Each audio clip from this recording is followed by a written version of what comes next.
Record. Okay. 3, 2, 1. Hey, good morning, good afternoon, good evening, wherever you're at in the U.S. around the world. Welcome to Baseball Outside the Box. I'm Pete Caliendo, your host. Thanks for joining us.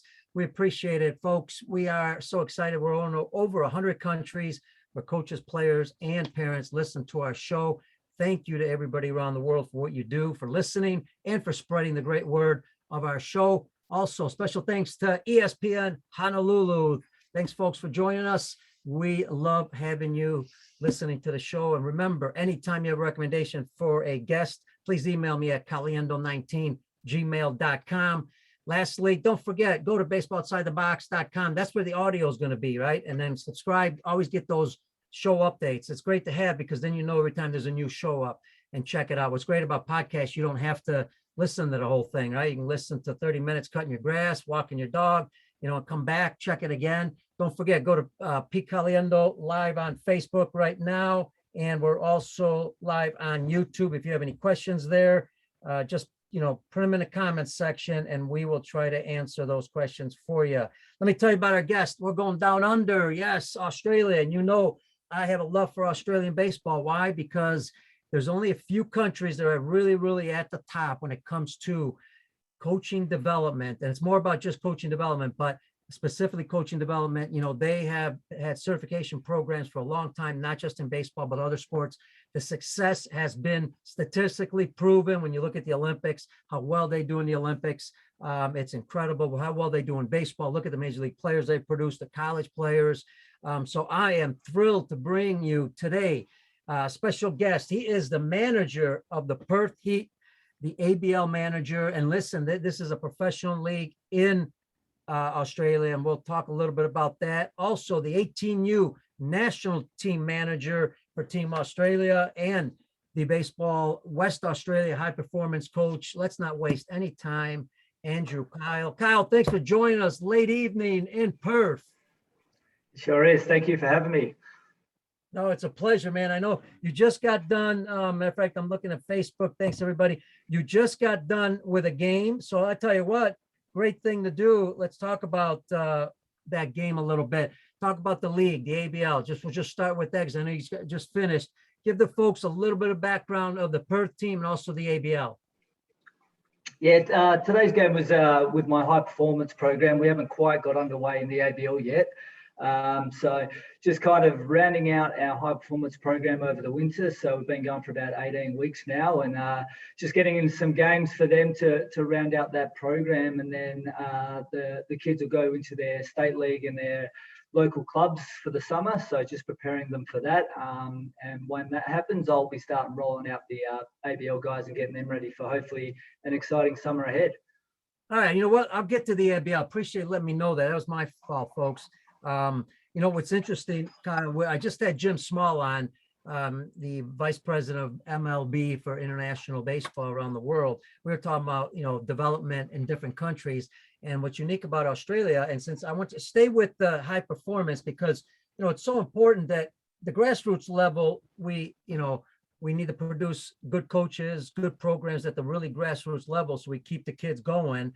And then you got to have what you call your high performance, what you're talking about. Talk about, in general, you can talk about Perth and Australia, the grassroots level and now your high performance, especially what that is. Yeah, so we across the country, each city has their own high performance program ranging from, probably 20 to 30 athletes in those programs. So we pick them out of the grassroots level. I have about 30 kids in my program that range from 15 to 19 years old. The idea of that program is to get them ready, build their tools, and hopefully move them on to either professional contracts, to college in the States, or potentially in the ABL level or thereabouts, and national teams. Yeah, and you know what? When you're talking about those high performance players, it's interesting because these are players that are specifically selected according to their talents, their knowledge, possibly of the game. Now they come together, and you mentioned I believe 18 weeks or how many weeks you're with them. Are they in one location, or do they go back home? Or they come back and forth? Yeah, so we have them in the one location, but we're in Perth. We're very fortunate, nothing's too far away. The maximum distance is probably 30, 45 minutes from the field. So we get them all in the one place. We train at the same facility that we play in the ABL team there with. We work out 3 times a week. We're lucky we just got a gymnasium built there, strength and conditioning facility. So the kids can work out the field now as well, which we really value and are seeing a massive improvement in their movement and strength data. And then, so each city has their own kind of variation of that program. And then normally, without COVID, we get together and have a national youth tournament. So all the best under 16 and under 18 kids come together and play in a showcase tournament across the country. And that's a really important phase of their development to compete against the best kids. And from that tournament, we get kids signed professionally. College recruiters are there, and we pick our national team kind of program out of that as well. Recently, the last 18 months, obviously COVID, we've had to change that a little bit. So now each state runs their own showcase high performance kind of tournament themselves. But we haven't been able to do the national youth championships because of our COVID restrictions and moving between states. But we did, however, get our under 19 national team camp together in Easter in Canberra, which was awesome. We're the top 60 kids at that camp, and we picked our national selection out of that. Andrew, it's interesting. Talk about, how you come about picking these players and some of the protocols that you're looking for, some of the, things that they do well, how you evaluate them, what kind of, tests you might be doing at the events, and then you finally pick those 30 players. Yeah, so at the showcase this year, each state will kind of ran their own a similar program based around showcasing their tools. So looking at their arm strength, test their arm strength. We got their running speed, 60 yard, 20 meters over here through Lightgate. So trying to get real-time data and not just kind of guesswork on the stopwatch, but trying to improve our technology on that side of things. Each of our high performance programs now have Rhapsodo units. So we have a pitching and hitting unit. So throughout that showcase, we collect data on the individuals, get video content, and then we play games and try and profile each kid into a folder, and then try and tier them. And each state kind of tiers the top 15 kids, and then we all get together and communicate, and then pick the squad from that. Yeah, what's it look like? Who's getting together? As a group, coaches.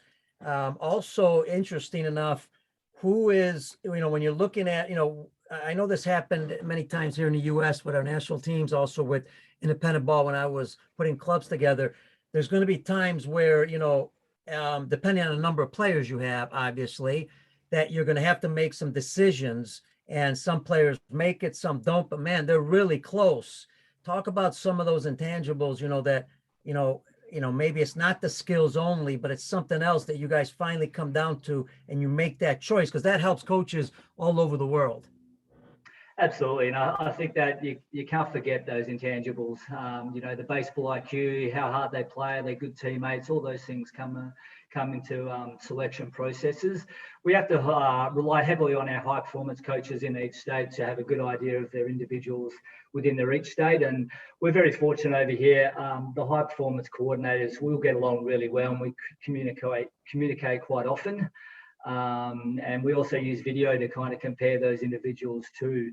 But that's kind of why we tried to say for the 19s this year, we got the 60 best kids across the board. So, we don't believe we missed too many of those kids around the country that should have been there. And then we kind of hammered it out for 10 days, played a bunch of games and continued to profile data. As you know, at that age group, a lot can change in 3 or 4 to 6 months as well. Yes. So that's one thing we're really wary of is some of the growth of some of these kids over 3 months can just jump through the roof. So that's one thing we are mindful too of as well, that we don't miss kids that potentially, just because they're at one stage in January, 3 months later or 6 months later, that they might have made a massive jump and worked really hard. What are some of those tools? Because you're trying to get these kids to college, possibly some to high school, maybe in the States, but college, like you said, professional baseball. What are some of those tools that, are important for that next level Again, we have other countries around the world who are looking to get their players signed to high school, college, professionally. Also, what do you think some of those next level tools might be? Yeah, look, I guess the general tools that we look at are, the arm strength of the individuals, whether that be a pitcher or position specific. Um, Obviously, their run tool for position players, how fast they are over, 90 feet and 60 yards. 90 feet to 20 meters, the big one for me. I know we still scale them as the scouting unit over 60 yards, but their ability to get up the line quickly. And then, the ability to drive the ball. So either power, raw power, so how hard and far they can hit the ball and with some bat speed, or the ability to hit and have good barrel accuracy and good swing. And then obviously pitchability on the mound. Sorry to jump in. Obviously, no, go, keep going. We obviously know velo plays at that high level. And also pitchability. Can they attack the zone? Do they have good feel up there? Do they have good mound presence? Especially when we're talking about tournament baseball, those things come into play, not just how hard they throw. So that's really important as well. And, I guess compared to some of the bigger countries across the world, we're a little bit underdeveloped or late developing country as far as arm strength. So that's one thing we're trying to change a little bit with our programming and getting more volume into these kids' arms and getting them a little bit stronger and healthier over time to be able to compete and stay healthy and stay on the field. Folks, just so you know, we're with Andrew Kyle, the Perth Heat manager in the ABL, the Australian Baseball League, also the 18U national team coach. And it's interesting. I guess I'm going to stay with this a little bit. First of all, folks, if you didn't know, and it's an educated guess from everything I've heard, and Andrew will correct me, but we're only talking about a country that may have 40 million people in the country, roughly. Yeah, right. That and sounds about right. Yep. And folks, let's just take a look at the competition. Okay, when they're competing at all the international events, the WBSC events, that's all the national teams. They're always at the top with all the top clubs, and they don't have the population that some of the countries like the US have, or the Dominican Republic, or even Japan and some of the big countries. And that's why I love all those countries. I love all countries because we love to do all kinds of stuff around the world, Andrew. But, I look at Cuba, they only have 60,000 players. We think they got a lot, but there's only 60,000. We look at, Canada, very similar to Australia, right? You guys are doing some great things. So I'm going to get to some of the things that I'm going to ask you about some special things you guys might be doing. But before we get to that, I want to stick with this process of the development, because now you've got the players that are pretty good. They throw hard, they hit well, they do all these things that you're looking for. I know you've seen them in competition. What do you do when you've got that talented player that really throws hard or hits the ball really hard, but he can't compete yet? What are some of the things that you start to work with them on, and you keep him behind a little bit, or does he stay in the program? How does that work? Yeah, look, I think if they have the tools to play at the next level, you got to try and keep them around as long as you can, and stay invested with them. And, their timeline, it just might be a little bit different from the next kid who's a little bit more developed at an earlier age and able to compete at an earlier age. So I think that's one thing that we're trying to change a little bit over here is those opportunities for those 18 to 20-year-olds, and whether we try and get them to college because they need to be in a program more full time and play more competitive baseball to get the context, or just keeping them around our high performance programs. And for me, it's keeping them engaged with the ABL team, so, I'll keep kids that are in my program, the higher end kids that are still at a really high ability, involved with our ABL team. So they're continually to get the upskill and the knowledge and be around better players, which hopefully will try and lift them as well. The other part of this is also, as I think about this, is making sure that, the players have the right coaches. Now, here's the important thing I'm thinking about. When you have the United States right now, we've come up with a lot of different technology, a lot of different even teaching methods, and we're not the only ones. The Dutch, the Australians, a lot of people are coming up with different teaching methods. Some, yes, are kind of rehashing some old ones and kind of keeping them making a different name out of it, and then saying, okay, this is something new. Well, the coaches that have been around understand that that's been around for a while, but there are a lot of new things happening. It'd be interesting to find out two things. Some of the things that you've learned from other countries, but also some of the things that you guys have developed that's helping your athletes. And it could be in any area of the development of the game. Yeah, it's a good question. I guess for us, and I'm going back to John Deeble, who used to be the Olympic and the national team coach. Yeah. He kind of said, yeah, he kind of said to us a few years ago, we need to become a hybrid, a cross between the Japans and the Cubans and the Americans. We need to come up with our own kind of style of play because, we know one-on-one we can't match it with the US. The Japanese have just got, so many players and they're so disciplined, and that's not necessarily us because of our culture. We're a little bit go get them and get after it and compete, and we got to go battle because history says we don't have the top tiered athletes who can just get on there and blow guys away and do all that sort of thing. So we have to get creative in that environment and come up with our own kind of style of play. I think technology has helped us a lot. We have a lot more access to resources, information, people in the States or in other countries, and getting more upskilled in our information and resources. So, I know Crooksy and Baseball Australia are really trying to invest in some of the technology around the place, which we're trying to start implementing, and we're starting to get a grasp on that. It can have its own challenges as well, because as we know, there's no sense just having, all the technology and data out there if you don't know how to use it appropriately. So I know myself and the high performance programs across the country are trying to currently upskill ourselves and try and better know how to use that technology to assist with our players. But I think one thing doesn't change, and that's the game itself. You know what I mean? The ability to attack hitters and catch the ball cleanly and play the game the right way and run the bases well and win those small battles is always going to allow you to compete and be successful. So I think that's what we need to do really well too. Hey, speaking about that, let's get to the fundamentals because, I'm not right all the time. I'm wrong a lot of times, and I love to be corrected. But man, I watch Major League Baseball, and I watch a lot of different leagues around the world, and get a chance to see it. One of my concerns, I want to see how you guys are approaching this, is sometimes we tend to get away from the fundamentals. It depends on the system, obviously. Some areas need to play more games. I get it.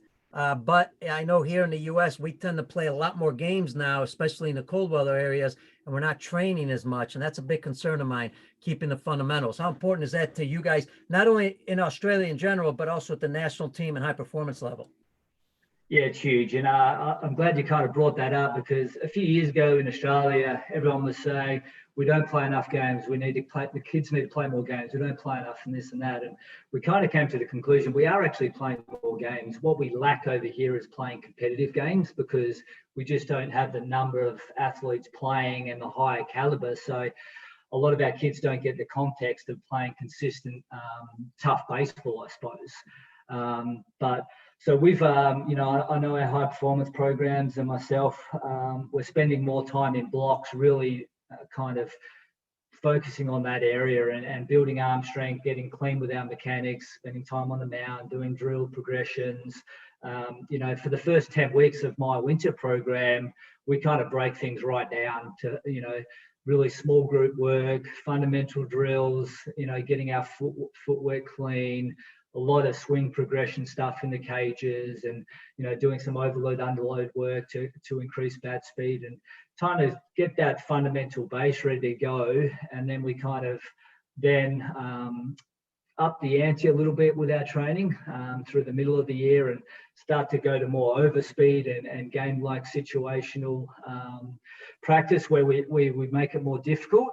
And then this latter third where we're in at the moment is more about team defenses, approaches, the mental side of the game, and preparing for more in-game stuff as they approach their season. So we're kind of breaking down our packages a little bit more in detail now, and I think that's really important. And I know our kids have, have really improved this winter through that. I really like that. I'll tell you what, we're going to take a quick break here, and not a break from the show, but a break from what we're talking about. And I'm going to take a question from Facebook, a great friend and also a great listener to the show, professional coach in Arizona, also has his own academy. This guy should be coaching somewhere around the world. Bill Sandillo. This goes away from this topic, but Bill was asking about and I believe the ABL, because he says the league. The ABL, it plays in December. Is that because of that's the warmest time? Yeah, correct. So I guess a couple of reasons why that's our summer over here.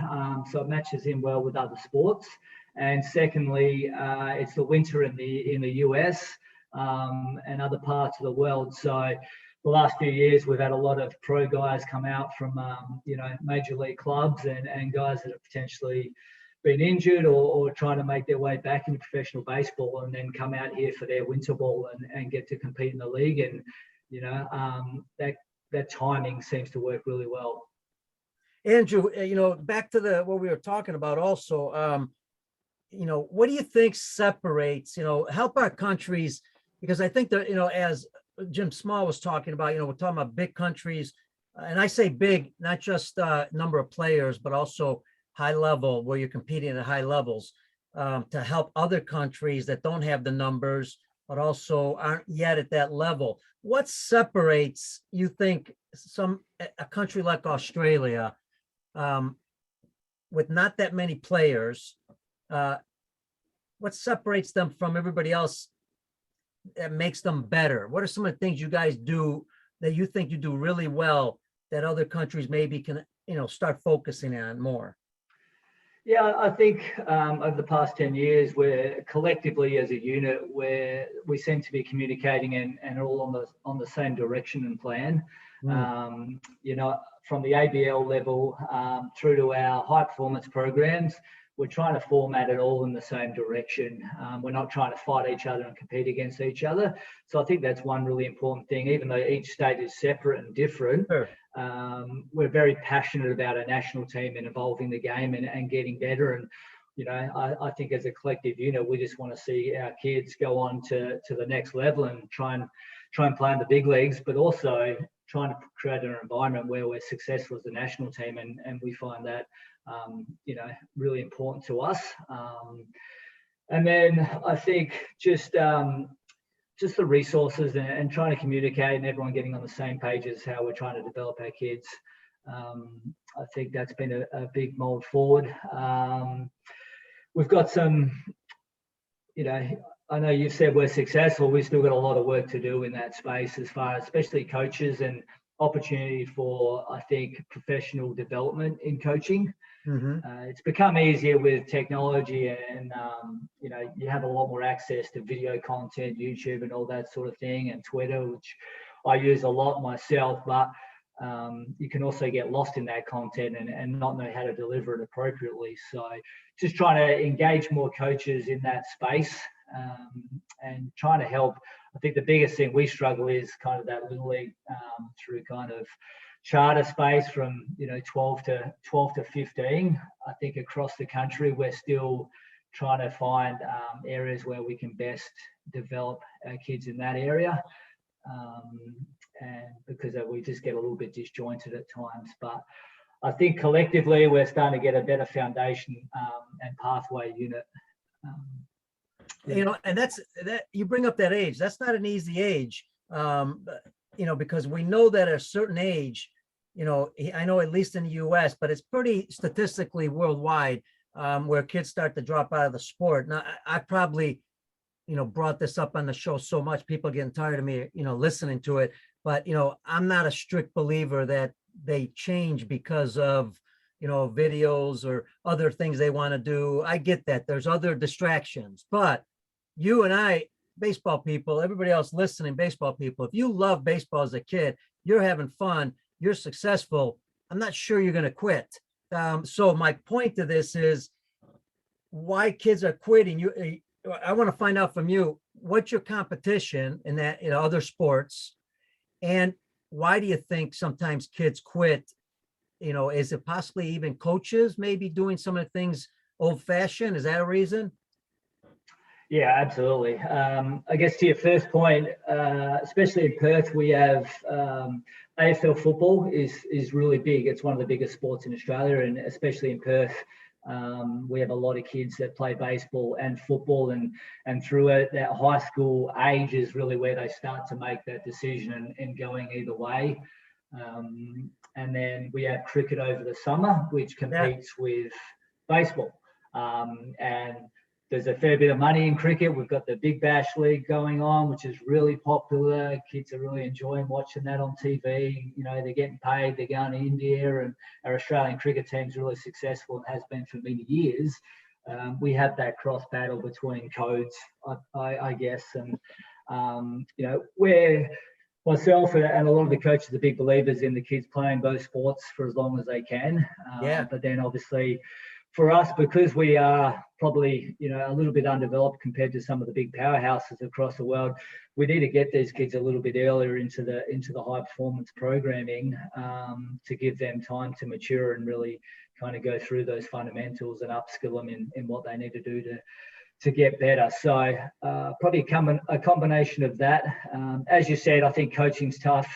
You know, you have a lot of dads coaching in Australia. Go ahead. So Just in close for a Australia, second. Go ahead. in Australia, obviously, it's not our national sport, so a lot of dads don't grow up on baseball. You know, they Right. grow up on footy, going to the park and kicking the ball around, and they watch it on TV.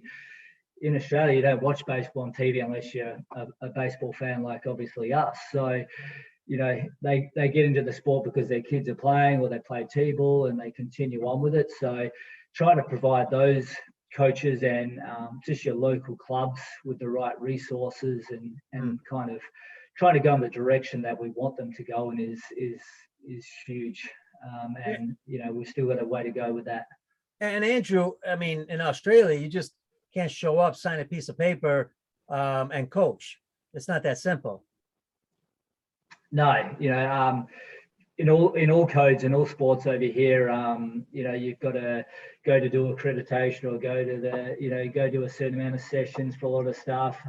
I did AFL with my son's teams, and even to just umpire a under 10s football game, you have to go to a course and attend 3 sessions and be qualified to go and do that. So, you know, I think the commitment sometimes puts a lot of coaches off as well.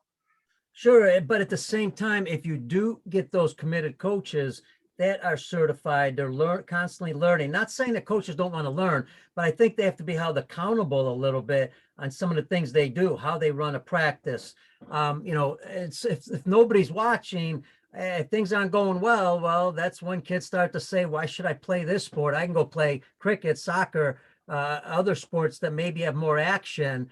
So my question is this, and you can address the coaching also with it. But my question is, you know, you got to get these kids to play the game too, right? And it's not easy, because if you show them at the very young levels, when I'm talking about right before they start even knowing what the game's about, if you show them the regular game, it doesn't look like a lot of fun because you're standing around a lot. What do you guys do in Australia or in Perth to get these kids attracted to the game? Yeah, 100%. I think you hit the nail on the head. Baseball's a really complex sport, and it's not an easy sport. And you know, you go from T-ball to hit a ball off a tee, and your feet go all over the place, and then suddenly you go down to your local baseball club, and you know, guys are throwing at you. You get a bit of fear factor in there, and guys have to start pitching and throwing across a diamond, and you've got a massive range of ability levels. So I think that is one of the hardest things that we have to try and address and try and find some different ways. I think one thing is trying to engage them more. You know, I think the old school, not old school, but a lot of coaches aren't upskilled enough to how to run a practice and engage, you know, 15 kids moving around, touching the ball, you know. As you said, just standing around and waiting for a ball to come to them and getting maybe one fielding ball every 15 hits, it's just not going to be enjoyable for them. So trying to break the practice down into smaller groups, trying to get people to just roll balls out and flip balls, and even using different resources. I've spoken to quite a few coaches recently about just, what, if you can't hit a phone, go bring a tennis racket and tennis balls down to practice.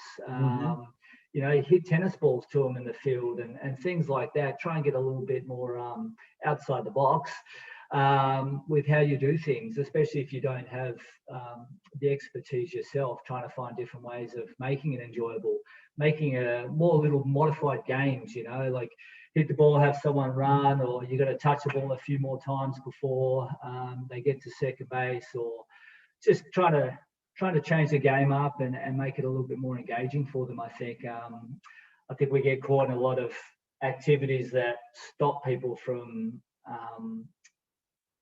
touching the ball and playing more. It's like, all right, if you make an error, you're out. Well, I probably made an error because I'm the worst player on the team, and now I'm going to sit out for Right. 2 more rounds. So how am I going to get better? You know what I mean? So some of those sort of things, just trying to, I guess, educate people in better ways to run a practice. I think it's huge. Yeah, for young kids, you've got the physical part, you got the mental part. I'm going to get to the mental in a second because I know it's important to you. The physical part, it's interesting. There's a lot of training around the world. And like you said, there's more technology. There's a lot of more learning going on because it's more accessible through the technology. And even though I walk around even in my neighborhood, and this is something that's common around the world, and you would think we have learned from this, but it continues in some areas. The baseball, when you first start, I know it sounds basic, but it's hard. Okay. This thing is not soft. You get hit by this, it's not fun. And if it's not fun, I'm going to find something else to do. I don't blame them. But yet I walk around even some of our areas in our town, and I see 8-year-olds using this ball, and the coach is hitting them, and the kids are so scared they can't do it. They can't even field it. And then all they do is tell them to field it, and they'll stay in front of it. And I'm thinking, well, it's easy for you to say to stay in front of it, but you're not the one fielding the ball, right? I mean, Andrew, so I know it's basic, but talk about, this is important. How do you got to eliminate fear before you can even get to the mental part. Yeah, absolutely. It's the old saying, "Oh, get the body in front of it." Well, no one wants to get the body in front of it and take a baseball to the body. It's scary and it hurts. So yeah, absolutely. Is one thing my dad taught me when I was young is learn how to take a pitch. I think it's really valuable in learning to roll and protect yourself. So whether that's kind of just underarming it at him and getting him used to the right techniques, or using tennis balls or wiffle balls and kind of throwing it at him and teach him to roll, but just breaking down the skill set and in defensively, like I said, just progressing with tennis balls till they get the right fundamentals right, and then rolling balls out to them, and then short fun goes before they start to feel comfortable in hitting the ball a little bit harder. I think that's very valuable too. And the same thing goes with probably the most critical part, because as we all know, throwing and fielding and catching are so critical. If we're not good at that, and you mentioned the Japanese, that's why they're so good, because they can field, catch, and throw with the best of them. This is coming at me. I'm not going to stand in front of it if I don't have the right technique. How do I develop that technique? Yeah, it's a good point, and I think trying to isolate certain parts of the body. So one thing we do with our fielding and things like that is isolating the lower half or the upper body, and trying to really clean up the catch first. That's one thing we do with our fielders is teach them to catch the ball cleanly. You know what I mean? Have good presentation with the hands. The catch is one of the most important parts of it, and that sets up everything else as well. So if you can learn to catch the ball cleanly first, then you can progress with the other things. But again, just catch the ball with a tennis ball or barehanded first, and really get that skill set of taking care of the ball rather than the ball taking care of you. Is a really important first step, and then just progressing with the drill work. So being stationary, being clean, slow everything down first.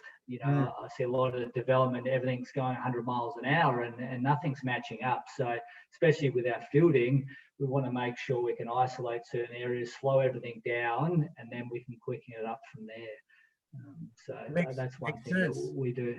Yeah, it makes sense. Yeah. And you even talk about promoting athletes' self-evaluation.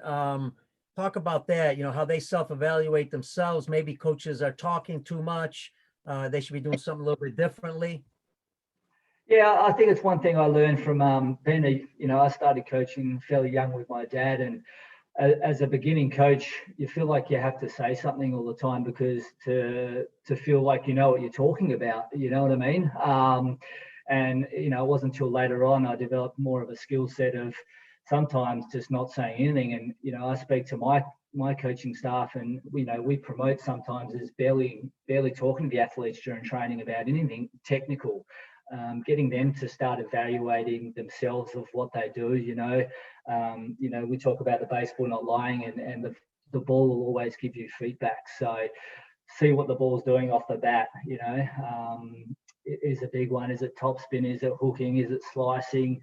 And try and use that as information in what your swing looks like. So just try to get them to self-evaluate, be their own coaches, and not rely on someone there all the time telling them what to do, because we know as they develop their careers, they need to make the decisions themselves, and they might get some coaches who might give them wrong information at times, or information that's not relevant to them.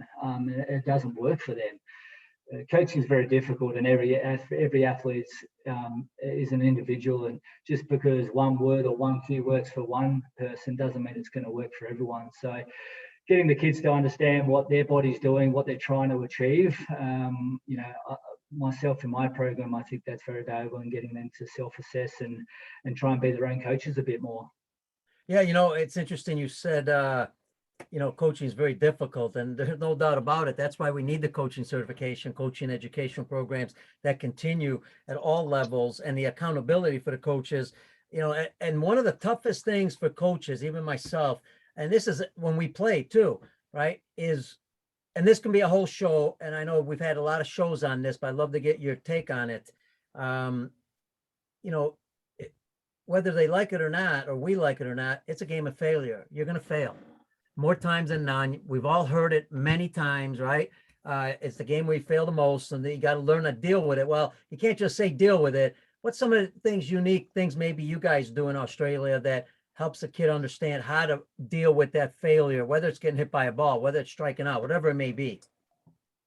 Yeah, I think one thing is having the conversation with your athlete, whether that be as a group or trying to individually have those conversations and openly talk about failure. I think it's something that we try and go around, and we don't deal with it straight up. So just having a discussion and getting kids or your athletes to say, I don't like it, or I'm struggling with it, or those sort of things. Once you kind of initialize that conversation, you take ownership of how you handle it. I think that's a really, really good first step. I try and give our kids permission to fail. So you know what I mean? It's that I don't want you to be scared to strike out. I give you permission to strike out at times. Yeah, we know strikeouts are great because we're not putting the ball in play, but certain times they're not bad either. But if you're so scared to strike out, you're setting yourself up for failure already, because you're going to chase bad pitches early in the count, and you're worried about striking out, so you start cheating and you got more chances of striking out. So just the mental side of how you approach your at-bats or the game, or worried about walking or throwing the ball and things like that. So one big thing we talk about is just staying in the moment and staying present, and competing one pitch at a time. So I think the biggest thing we spoke about lately, and I had a conversation with some of our hitters recently, was about dealing with the controllables in the game, and had a conversation with them about how much in this game you actually don't have control of. So I think that's really important for them to understand and be aware of, is we can't control what the umpire does. We can't control how our teammates acts, or what the opposition is, or how they pitch to us. All we can do is control, the event of what we're doing right now and how we respond to that event. And hopefully, we work hard on developing good processes, and then the game will take care of itself. And what happens after that, we deal with then too. Hey, folks, before we started the show, first of all, if you're on Facebook, you got any questions, type them in the comments section. Any question you like about the game development, especially, any questions for Andrew. Before we started, I said, Andrew, I apologize if I call you Kyle, first, because he's had that many times. So I already apologized ahead of time if I made that mistake. But Andrew, listen, We got a few minutes left. This has been fantastic. And again, being late at night, I really appreciate your time. And our folks listening to you, I know are very appreciative. The other part of this is the in-game stuff, right? For coaches, because you got the practices. Those are so critical. If you run them right and everything goes well as you can, maybe that'll transfer into games. Well, not everything's going to transfer. So now you're going to have some issues in games. What are some of the key areas for coaches to understand how to deal during games? You've got players that might come to you all the time asking you what I did wrong, or there's a situation on the field, right? Something just happened. They missed a cutoff or whatever it may be. Now, how do you deal with those situations? What do you train your coaches to do? Yeah, we try and avoid saying too much during games. We try and leave that for on the training track. The coaches will write down some things that happen in the game that we need to address, and then we'll try and discuss at a later time. During the game, guys are stressed, guys are competing. They're not trying to stuff up. I think that's a big thing that we need to be aware of as coach. We're not, generally, we're not trying to make an error or stuff things up. So we need to be aware of that first of all. Sometimes if the timing's right, we can have a discussion with them, on the side, maybe an inning later or 2 innings later. Athletes get fired up and they're quite often pissed off because they've done something wrong. So, I speak to the coach about don't address it straight away, especially, if you can read body language and, they're just come off the fielding play and something's gone wrong, or a pitcher's had a bad outing and things haven't gone their way. Don't try and bring something up straight away with them. Let them cool off, try and grab them later in the game, or if we need to address it as a whole group thing, we'll do that at training midweek and discuss it in more depth.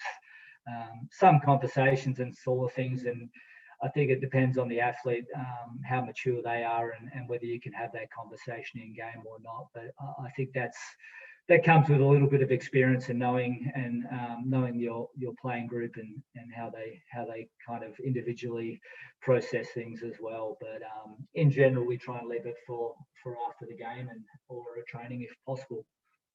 All right, fantastic. We're going to stick with two more things, Andrew. We're going to take a question from our good friend Bill Sandillo because he loves this topic. And then we're going to close it off with one more thing. And this is interesting because I know you talked a little bit about it, but maybe a little bit more in depth we'll go. He's talking about development. He said, does the Australian League offer certification for coaches? Which, yes, we talked about that. And it's something that's important to you, knowing there are metrics to know and understand how it can help the league excel. Again, back to the coaching metrics and certification. Yeah, so we're trying to roll out a little bit with the USA Baseball coaching certification. So we're doing a little bit more of that just to make it more accessible and more formal across the countryside. We are in the process of trying to do a little bit more on the high performance stage as far as meeting together and going through in more depth things as far as coaching accreditation, and then hopefully within each state getting more information together, getting more coaches together in groups to go through the practical side of thing. I think that's one thing is really important. Is it's all well and good to go through stuff online, but putting into a more practical environment is where you get a lot of the value from. So I think that's where we're heading. We've got still a fair bit of work to do. Obviously, lucky we are a bit of a smaller country, so we don't have the mass number of people trying to do it. So we can be a little bit more isolated in each of our cities, and we can have access to different sort of coaches and things like that. So one thing I'm doing next week is for one of the local clubs here in their surrounding community. We're doing a coaching workshop with myself and a couple of other coaches on different topics, and getting a group together and kind of going through some different aspects of coaching, and then opening it up for some question and answers. So trying to get a little bit more into the grassroots in each of our states, and especially the junior club and charter type level coaching is, I think, where we really need to hit and get those coaches upskilled a bit more. Excellent. And my apologies to Bill.